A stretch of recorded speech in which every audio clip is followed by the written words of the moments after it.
Have you ever noticed that there's a moment when money suddenly stops feeling stressful? When you check your bank account and for once you don't feel anxious, you actually smile. No more mental math over whether you can afford that coffee or wondering if groceries this week mean ramen for dinner next week. That shift, that feeling of relief, happens at a specific number. And it's not $1 million. It's not even six figures. It's 20,000.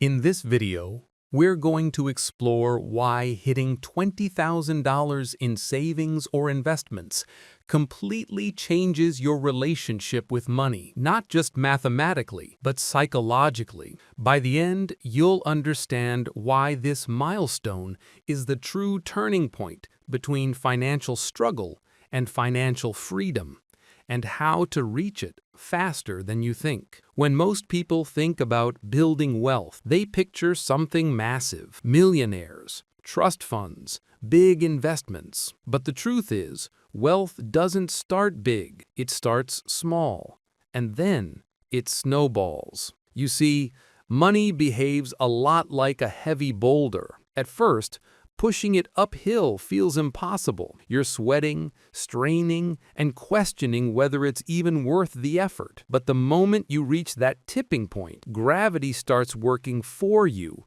instead of against you. That tipping point, financially, is $20,000. Before you hit it, everything feels uphill. After you cross it, momentum finally takes over.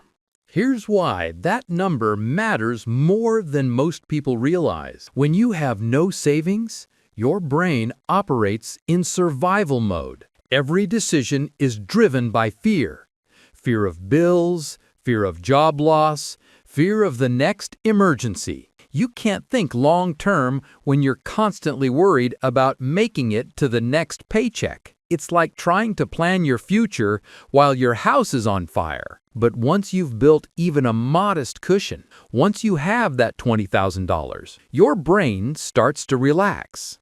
You move from surviving to strategizing. You stop asking, "How do I make it to next month?" and start asking, "How can I grow this money?" That shift alone changes everything. Let's talk about what this looks like in real life.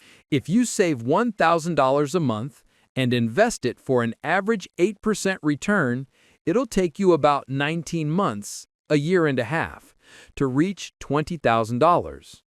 That's the hard part, the grind. But here's where the magic begins.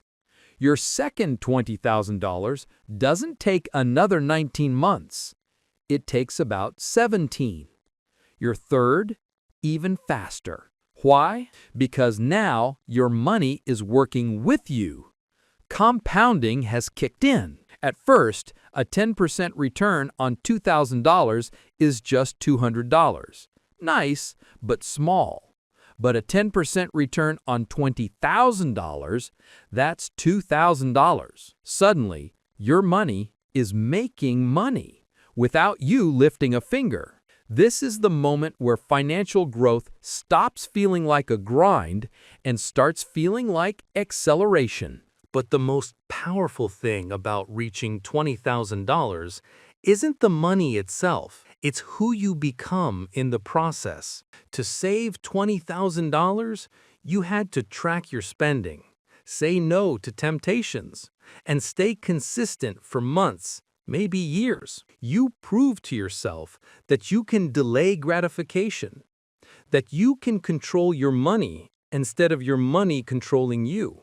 That's not just a financial skill, that's a life skill. After that, you start making decisions differently. You don't panic over small expenses because you know your priorities are set. You stop seeing life as a series of emergencies and start seeing it as a series of opportunities. And here's one of the biggest, most underrated effects. $20,000 gives you what I like to call walkaway money. When you have that cushion, you're no longer trapped by your job. You can negotiate for a raise. You can leave a toxic boss. You can explore new opportunities, not because you have to, but because you can. That freedom changes how you show up at work, too. You become more confident, more assertive, more valuable. And people notice. Ironically, the moment you no longer need the job as badly is when you often start earning more. But here's the catch, and this is where most people mess up. They hit $20,000, feel that relief, and then they spend it. A new car, a big vacation, a down payment they can't afford. They treat it like a reward, not what it really is, the foundation of their financial future. Don't do that. That $20,000 is not the finish line. It's the launch pad.